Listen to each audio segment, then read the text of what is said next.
Okay, सो 39 question ये बोलता है electric charge uniformly distributed over long straight wire. Long straight wire है जिसका रेडियस जो है वो 1 mm है। ठीक है, the charge per centimetre length of the wire is Q coulombs. मतलब चार्ज पर सेंटीमीटर लेंथ मतलब क्या दे रखा है, charge upon length, charge upon length दे रखा है इज इक्वल्स टू क्यू। ठीक है, चार्ज अपॉन लेंथ है वो। The cylindrical surface of radius 50 centimetre, a cylindrical surface of radius 50 centimeter and length 1 meter encloses the wire symmetrically। मतलब एक cylindrical surface जो 1 मीटर का लेंथ है और ये 50 सेंटीमीटर इसका रेडियस है। ठीक है, ये इस 1 mm जो रेडियस वाला वायर है, ठीक है, ये वायर है और ये सिलेंड्रिकल सरफेस है, encloses the wire. Find the total flux. Total flux का फॉर्मूला कितना होता है? टोटल फ्लक्स का फॉर्मूला होता है क्या? Q इज इक्वल्स टू क्या था? Charge upon E not, Q by E not रहता है ना। ठीक है, तो अब इस पूरे के पूरे सरफेस के अंदर, इस सिलेंड्रिकल सरफेस के अंदर टोटल चार्ज कितना है? तो देखो चार्ज कितना होगा। सबसे पहले हमको क्या, हम चार्ज कहाँ से कहाँ तक है? चार्ज ये इस वाले, इसके अंदर ये जो सिलेंडर है, ठीक है, इसके अंदर इतना जो वायर है उसका है चार्ज। तो अब इतने वायर का कैसे निकालेंगे हम? इतने वायर के अंदर अब हमें ये दे रखा है कि charge per unit centimetre length, पर सेंटीमीटर जो है 1 सेंटीमीटर के अंदर कितना चार्ज दे रखा है? क्यू दे रखा है, क्यू कूलम्स। और अपने को टोटल लेंथ ये कितनी है? 1 मीटर। 1 मीटर यानी कितना हो गया? 100 सेंटीमीटर। तो 100 सेंटीमीटर के अंदर कितना होगा? 100 क्यू होगा चार्ज। ठीक है, तो टोटल चार्ज, तो फ्लक्स कितना होता है? Total charge upon epsilon not. Total charge ये है 100 क्यू। तो ऐसे आ गया ये।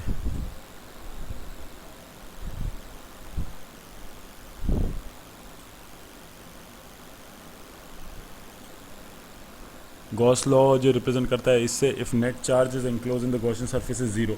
अगर गॉस लॉ बोलता है ये है, ठीक है, अगर नेट चार्ज कोई भी, गॉस लॉ क्या बोलता है, जैसे ये कोई सरफेस है, क्लोज सरफेस है, इसके अंदर अगर ये चार्जेस है प्लस क्यू, तो ये इसके रिलेटेड होता है गॉस लॉ। तो ये क्या बोल रहा है कि अगर नेट चार्ज, जो नेट चार्ज है अंदर, जैसे अभी इसके अंदर नेट चार्ज कितना है? ये प्लस क्यू माइनस क्यू, तो ये क्या हो जाएगा? टोटल मिलाएगी तो सबका नेट चार्ज कितना हो जाएगा? जीरो हो जाएगा। सबको मास करेंगे, प्लस करेंगे तो, ठीक है, तो net charge enclose zero, E must be zero on the surface.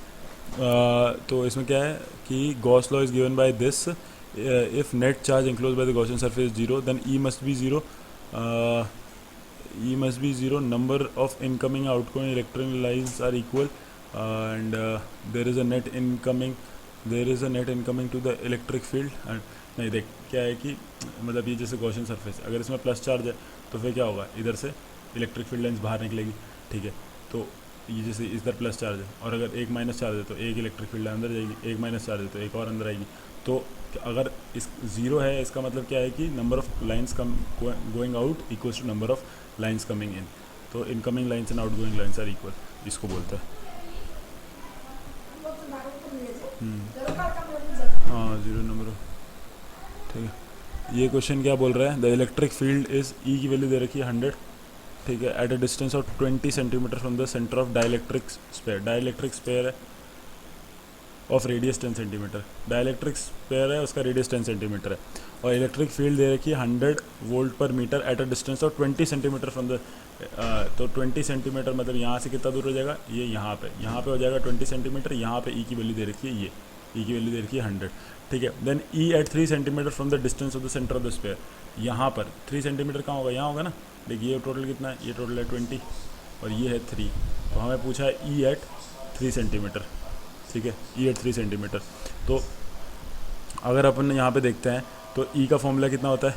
के क्यू बाई आर स्क्वायर होता है, K Q by are square. ठीक है, तो हमको इस पॉइंट के ऊपर मिल जाएगा। यहाँ पे कितना होगा? यहाँ पे ई की वैल्यू होगी के क्यू बाई आर स्क्वायर। तो ये के की वैल्यू, के और आर की वैल्यू हमें के, हाँ, तो इसके अंदर क्यू की वैल्यू आ गई, इसके अंदर के क्यू, ये क्यू है, थीटा नहीं है। ठीक है, तो के क्यू बाय आर स्क्वायर। तो इसमें ई की वैल्यू पता है, क्यू की वैल्यू, आर की वैल्यू पता है, तो के क्यू की वैल्यू आ जाएगी। ठीक है, electric field inside the inside this जब स्पेयर होता है तो इलेक्ट्रिक फील्ड की वैल्यू कितनी होती है, K Q R by R Q, ये फॉर्मूला होता है, ठीक है। जो आर होता है वो इंटरनल रेडियस होता है, ठीक है, और ये जो कैपिटल आर है वो होता है रेडियस ऑफ द स्पेयर। तो इसके अंदर ये फॉर्मूला पुट कर दे, के क्यू की वैल्यू पीछे से आ गई, ई की वैल्यू हमको यहाँ से निकल जाएगी, आर हमें पता है 3 सेंटीमीटर है, ये जो दे रखा है ये यहाँ पे दे रखा है कितना, यहाँ पे दे रखा है 10 सेंटीमीटर है ना इसका रेडियस, तो ऐसे इससे आंसर आ जाएगा 120। इफ दे रखा है if the electric flux enters and leaves the close surface इस 5 एंड 5 मतलब एक क्लोज सरफेस है, इलेक्ट्रिक फ्लक्स जो अंदर आ रहा है उसका वैल्यू है 5, इलेक्ट्रिक फ्लक्स जो बाहर जा रहा है उसका वैल्यू है 5, ठीक है, respectively then the electric charge inside the surface. अच्छा, फाई क्या होता है, फाई होता है Q upon total net Q upon कितना, एप्सिलॉन नॉट, ठीक है। अब देखो फाई नेट ये होगा, अब ये कितना है, ठीक है, total respectively the charge, okay. Phi net की वैल्यू कितनी होगी, फाई नेट की वैल्यू होगी कितनी, 5 माइनस 5, ठीक है, 5 माइनस 5 की value Q upon epsilon not होगा। तो हमें पूछा क्या है कि what is the electric charge Q की वैल्यू कितनी होगी, तो 5 minus 5 multiply by E not, 5 minus 5 multiply by E not,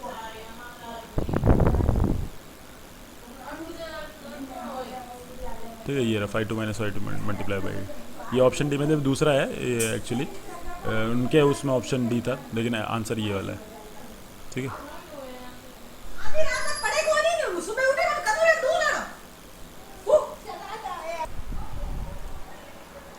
the electric field in a region of space is given by, electric field की वैल्यू दे दी यहाँ पर E, ठीक है। The electric flux through the area 2 centimetre laying in the Y Z plane. अच्छा, Y Z plane कौन सा है, एक्स वाई और जेड, तो यहाँ पे वाई और जेड प्लेन, अगर ये वाई जेड प्लेन है तो एरिया वेक्टर इस तरफ होगा, एरिया वेक्टर इस तरफ होगा, तो कितना होगा, एरिया वेक्टर हो जाएगा 2, इस डायरेक्शन में क्या होता है आई क्या हो जाएगा, एरिया वेक्टर ये आ गया, और ये ई वेक्टर दे दिया, तो हमें इलेक्ट्रिक फ्लक्स निकालना है ना, electrical fly is equals to E dot A, उनका डॉट प्रोडक्ट कर देना, आ जाएगा आंसर। ये क्वेश्चन दे रखा है कि the total flux associated with the given cube. अच्छा, टोटल फ्लक्स टोटल, अच्छा एक फॉर्मूला होता है फ्लक्स का, E is equals to Q upon epsilon naught, ठीक है। क्यू कितना होता है, नेट चार्ज, इसके अंदर नेट चार्ज कितना है, तो 2 1 4 8 7 5, ठीक है, और 3 6, ये सारा का सारा है। अब नेट चार्ज कितना है, नेट चार्ज प्लस कर दो, ये सबको ऐड कर दो, 1 2 3 4 5 6 7 8, ये सारे 8 चार्जेस को ऐड कर दो, तो नेट चार्ज इसके अंदर क्यू नेट आ जाएगा, ठीक है, अपॉन एप्सिलॉन नॉट की वैल्यू दे रखी है 1 अपॉन एप्सिलॉन नॉट की वैल्यू दे रखी है 4 का, मतलब 1 अपॉन एप्सिलॉन नॉट की वैल्यू दे रखी है, इसका मतलब क्या है, ये जो है ना इस पूरे की वैल्यू 1 इतनी दे रखी है, तो हमें इसकी जगह ये पुट करना है, आंसर आ जाएगा इससे। A point charge is place at distance dash distance this perpendicular to the plane about the square A, ठीक है, the electric flux in the square. अच्छा, ये देखो अभी कहाँ दे रखा है, पॉइंट चार्ज यहाँ पर दे रखा है, जो कि एक स्क्वायर है ए लेंथ का, उसके a/2 डिस्टेंस बीच में बेस से ऊपर दे रखा है, तो हमें बताया इलेक्ट्रिक फ्लक्स कितना है, ठीक है। तो इलेक्ट्रिक फ्लक्स क्या होता है, Q upon epsilon not, okay. अब इसके अंदर इस स्पेयर से कितना, इस स्पेयर के अंदर कितना क्यू है, सिर्फ यही छोटा वाला क्यू है, तो क्यू अपॉन एप्सिलॉन नॉट, बस यही answer, Q upon epsilon not, okay. ये इस पूरे के अंदर है। अब हर एक साइड से कितना जा रहा है, हर एक साइड से कैसे जाएगा, अब जो भी फ्लक्स होगा वो क्या होगा, बेसिकली एक तरीके से फ्लक्स क्या होता है, रेडिएट होता है, ठीक है, तो हर दिशा के अंदर से बराबर बराबर निकलेगा, जैसे स्पेयर है। अब इसके अंदर से कितनी दिशाएं देख, एक ये ऊपर की तरफ, एक ये इस तरफ, राइट लेफ्ट, ये हो गया, और एक फ्रंट में एक बैक में, तो ये इक्वली कितना रेडिएट करेगा, 6 डायरेक्शन में रेडिएट करेगा, तो क्या हो जाएगा, हर एक साइड से कितना वो हो जा रहा है, हर एक साइड से आ जाएगा, ये जो Q टोटल था अपॉन टोटल डिवाइडेड बाय 6 हो जाएगा, मतलब 5 टोटल अपॉन 6, मतलब Q बाय एप्सिलॉन नॉट 6, ठीक है, ये है Q बाय एप्सिलॉन नॉट 6, तो इसका मतलब आंसर है ये वाला। As shown in the figure, charges जो दे रखे हैं वो दे रखे हैं प्लस Q और minus Q are place the vertices of the A B isosceles triangle. Isosceles triangle इसका मतलब क्या है कि 2 साइड्स इक्वल होंगी, ये 2 साइड्स इक्वल होगी, ओके। अब बोल रखा है प्लस Q और माइनस Q दे रखा है, place that B and C, यहाँ पे B और C पे प्लस Q और माइनस Q दे रखा है। द पोटेंशियल है द वर्टिसेस है, यहाँ पे पोटेंशियल की V की वैल्यू निकाल ली, ठीक है। तो पोटेंशियल क्या होगा कि पोटेंशियल का फॉर्मूला क्या होता है K Q by are. Okay, अच्छा पोटेंशियल को अब देखो, सबसे पहले इस पे पोटेंशियल क्या होगा, इस पे पोटेंशियल होगा, एक तो पोटेंशियल होगा बी की तरफ से और एक होगा पोटेंशियल सी की तरफ से, ये होगा ना, इसकी वजह से एक पोटेंशियल होगा एक। तो पोटेंशियल का फॉर्मूला होता है के क्यू अपॉन आर। तो वी बी कितना हो जाएगा, के तो सेम ही रहेगा, क्यू हो जाएगा प्लस क्यू अपॉन आर की वैल्यू कितनी है, ये ए है तो ये ए हो गया, के क्यू अपॉन आर, ये वी बी हो गया। ठीक है, वी सी कितना है, ये होगा के इंटू क्यू की value minus Q upon R की वैल्यू कितनी है, ये भी यही है क्योंकि ये आइसोसेलेस ट्रायंगल है। तो ये, तो इस वाले पॉइंट के ऊपर वी टोटल कितना होगा, ये होगा V A V B plus V C. ठीक है, तो इन दोनों को ऐड करेंगे तो क्या आएगा, ये प्लस में ये माइनस में, जीरो हो जाएगा, answer zero. At any point in the particular bisector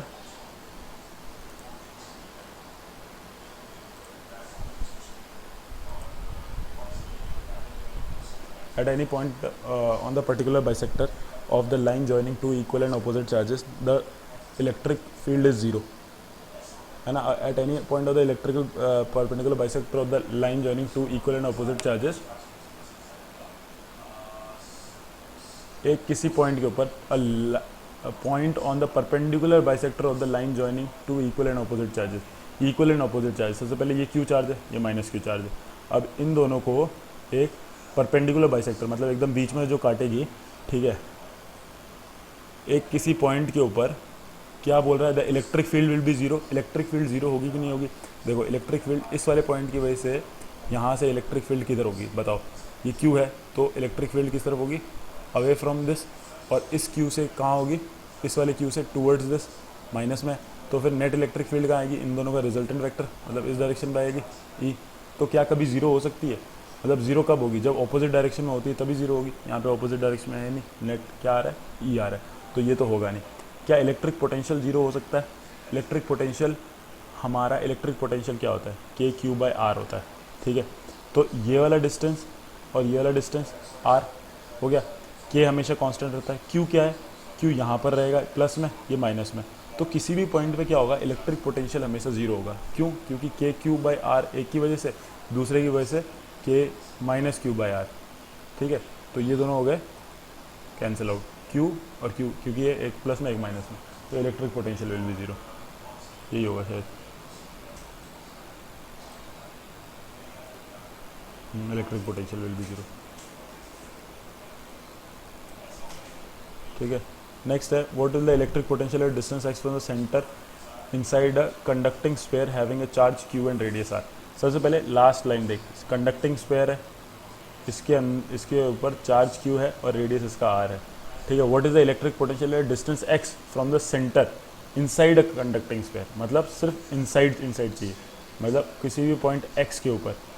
ठीक है, यहाँ पे कोई भी पॉइंट, यहाँ पे ले ले, इस वाले ले रेडियस पे, यहाँ पे, ठीक है, ये एक्स ले लिया, तो इस वाले के अंदर क्या होगा, इलेक्ट्रिक पोटेंशियल। इलेक्ट्रिक पोटेंशियल क्या होता है, electric potential V is equals to K Q by R होता है, जो Q कितना इसने इंक्लोज कर रखा है। अब हमेशा जब भी स्पेयर होगा, कंडक्टिंग स्पेयर, तो क्या होगा, चार्ज हमेशा कहाँ बाहर जाके बैठ जाता है, चार्ज पूरा बाहर जाके बैठ जाता है। तो अगर मैं इस वाले पॉइंट के ऊपर देख रहा हूँ, अगर एक्स डिस्टेंस पे है अंदर, तो अगर मैं इसको एक इमेजिनरी सरफेस मानता हूँ, तो इसके अंदर चार्ज कितना है, इसके अंदर चार्ज जीरो है, तो फिर क्यू की वैल्यू जीरो हो गई, तो पूरा पोटेंशियल क्या हो गया, जीरो।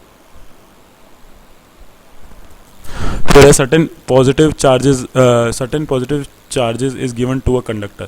ठीक है, two is maximum at the centre.